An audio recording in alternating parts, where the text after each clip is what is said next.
रबी फसल की 2026 और 27 की एमएसपी की घोषणा की माननीय प्रधानमंत्री जी ने। और उन्होंने जो गेहूं का रेट है वो 160 रुपये बढ़ाया गया, और जौ का रेट 170 रुपये बढ़ाया गया, चने का रेट 225 रुपये बढ़ाया गया, और मसूर का रेट 300 रुपये बढ़ाया गया, सरसों का रेट 250 रुपये। अब जो एमएसपी की खरीद है वो की जाएगी या नहीं की जाएगी, वो तो एक सवाल मार्क है कि क्या एमएसपी पे ये फसलें खरीदी जाएंगी। अब हमारा सवाल है कि पिछले दिनों माननीय प्रधानमंत्री जी ने कृषि सुधार के लिए एक बिल लाए थे, जो 3 कृषि कानून थे। और हालांकि हमारे कुछ किसान साथियों ने उनको काला कानून बता दिया गया। अब मंडी की जो खरीद है वो जो एमएसपी से खरीदी जाएगी, 3 कृषि कानून में सबसे पहले लिखा गया था कि जो खरीद है वो मंडी के अलावा प्राइवेट मंडी और प्राइवेट प्लेयर भी खरीदेंगे।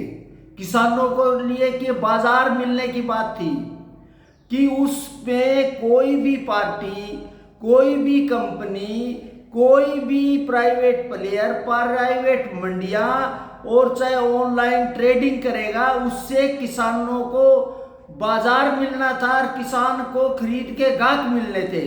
अब मंडी की जो व्यवस्था है आज वो किसान को एक तरह से बंधुआ मजदूर बना लिया। अगर 3 कृषि कानून में ये भी था कि जो कॉन्ट्रैक्ट फार्मिंग है वो किसानों के साथ कॉन्ट्रैक्ट होगा, उस कॉन्ट्रैक्ट पे वो खेती करेगा, उसके दाम मिलेंगे।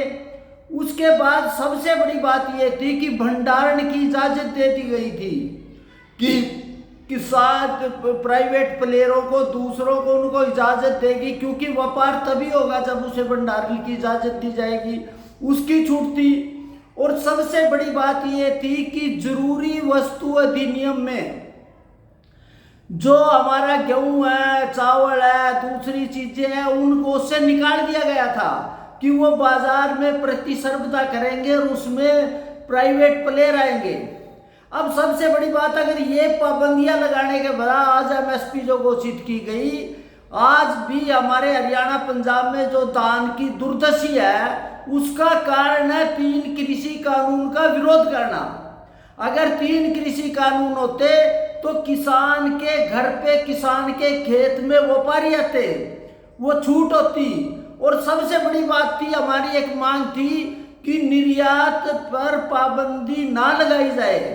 अगर आज भी हमारे गेहूं पे पाबंदी है, वो भंडारण पे पाबंदी है, चावल पे पाबंदी है कि आप इसका व्यापार नहीं कर सकते, तो आज लेकिन प्रधानमंत्री जी ने एक काम किया कि जिस तरह दूसरी सरकारें 10 से 20 रुपए बढ़ाती थी, आज उन्होंने 160 रुपए गेहूं का रेट बढ़ाया, जौ का 170 रुपये बढ़ा दिया गया, चने का 225 रुपये बढ़ा दिया गया, मसूर का 300 रुपये बढ़ा दिया गया, सरसों का 250 रुपये बढ़ा दिया गया। लेकिन इसके अलावा भी आज जो दुर्दशा है, जिस तरह किसान के जो उत्पाद को महंगाई के भय से, उपभोक्ता के भय से जो एक्सपोर्ट करके यहाँ डाला जा रहा है, चाहे वो दाल है, दूसरी चीजें, जैसे अब टैरिफ पे झगड़ा कर रहा था, किसान को बाजार मिलना चाहिए, जो 3 कृषि कानून में जरूरी था।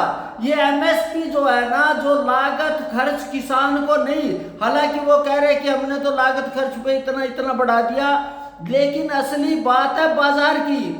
अकेला किसान एक ऐसा है, कृषि क्षेत्र एक ऐसा है जिसमें बाजार की इजाजत नहीं है।